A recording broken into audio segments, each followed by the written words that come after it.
el bien de los demás. Pero si el ser humano es libre albedrío, ¿por qué no puede decidir si tener el hijo o no?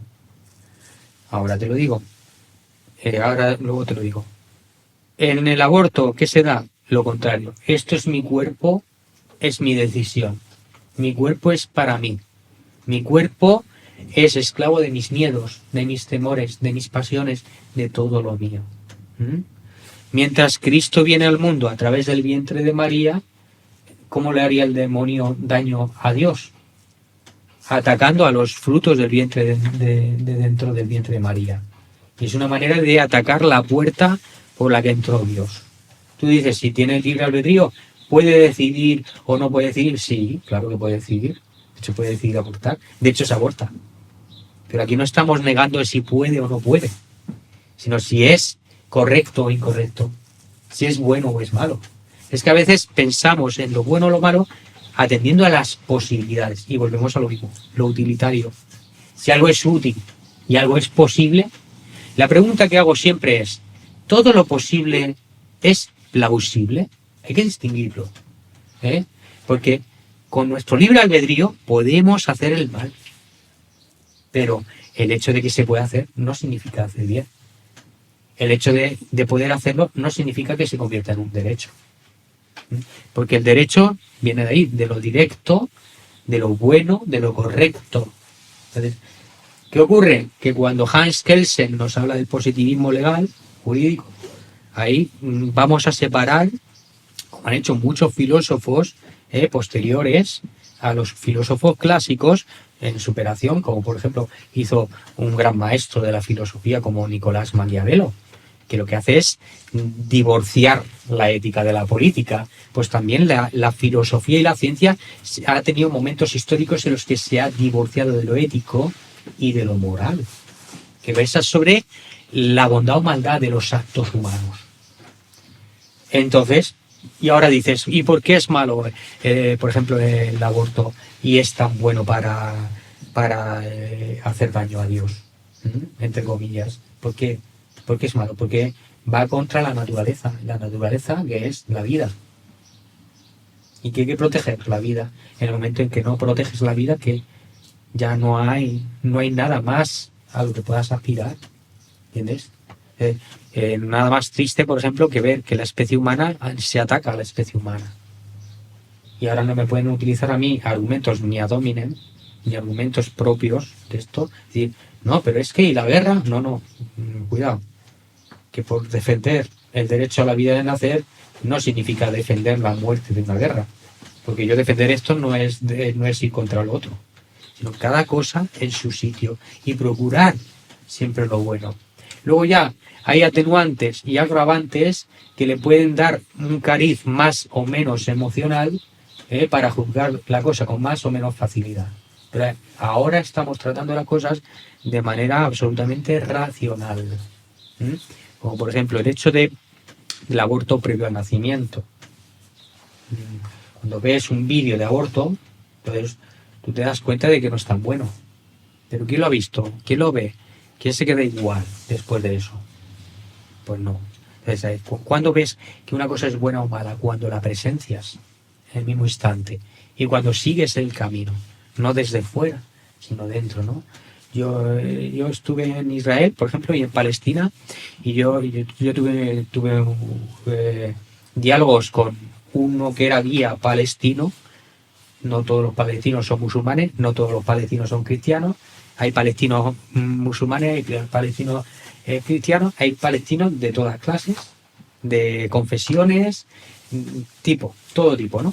Y lo que él me decía, dice, todo el mundo habla de Israel y Palestina, por ejemplo, pero nadie sabe sobre Israel y Palestina. Este problema que llevamos, que tenemos, es más complicado de lo que pensamos, incluso para nosotros.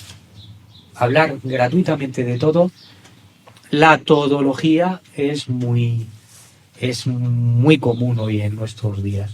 ¿Por qué? Porque estamos en una dictadura de la opinión donde lo que yo pienso es tan respetable como lo que está afirmando un artículo científico. Y no puedes ponerlo al mismo nivel tampoco. Volviendo al tema del demonio, a lo largo de nuestra vida siempre hemos visto muchas figuras, ¿no? Muchas formas del demonio.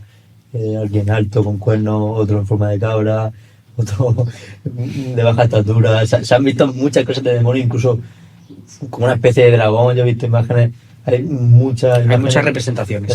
cómo es la imagen real del demonio o cómo, qué forma adapta si apareciera en el mundo. Originalmente se le procura al demonio pues una fealdad o una oscuridad para representar que se ha alejado de Dios, que es la verdadera luz y es la verdadera belleza.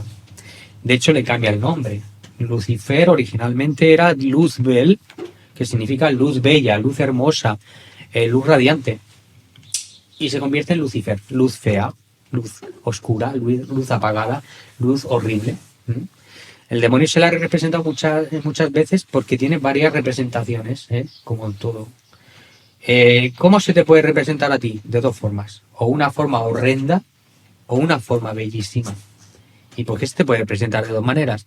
Una, si se te presenta de manera bella es para tentarte y atraerte hacia su terreno.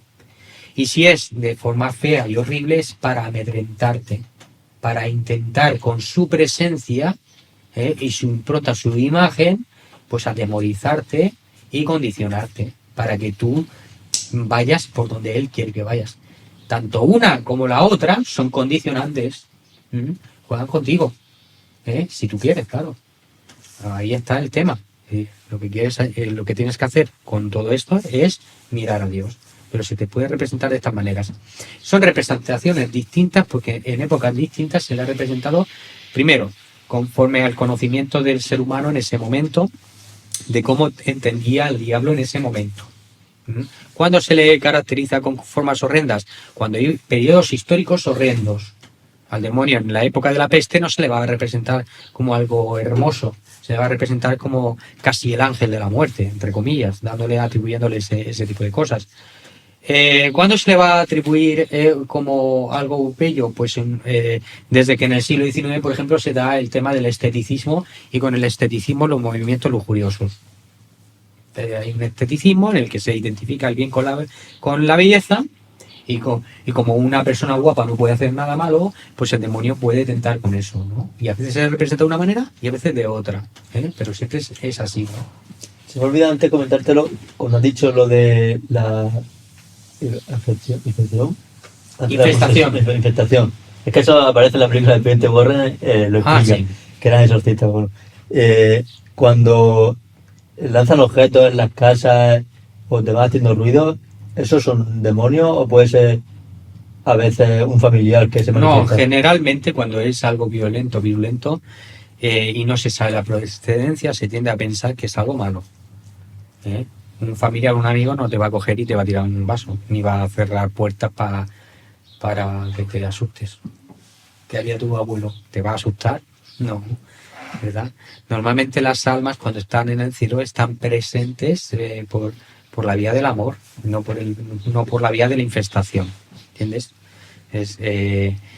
Ya podríamos entrar en otro tipo de consideraciones, como por ejemplo lo que se considera como alma en pena y todo esto, pero en eso, primero tendría yo que verlo y segundo, hay cosas que hay que matizar muy bien, porque en general si las almas están en el paraíso, están en el paraíso.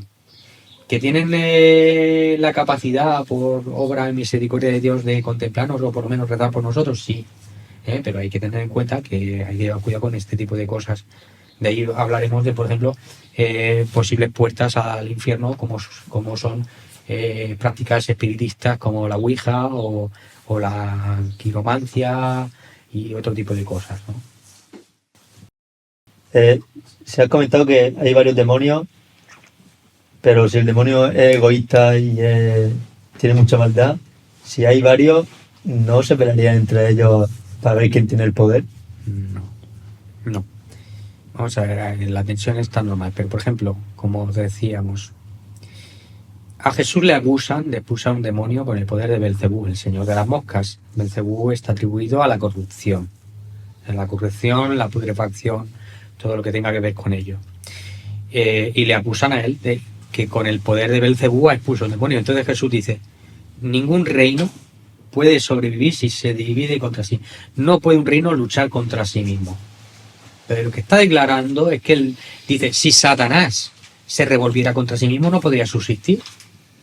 Entonces, ahí nos demuestra que no toda unión es buena por naturaleza. De hecho, hay corrientes, no solo anarquistas, sino que dicen, por ejemplo, en Norteamérica una idea muy común es decir, el Estado es un mal necesario. ¿Para qué? Para ordenarnos todos.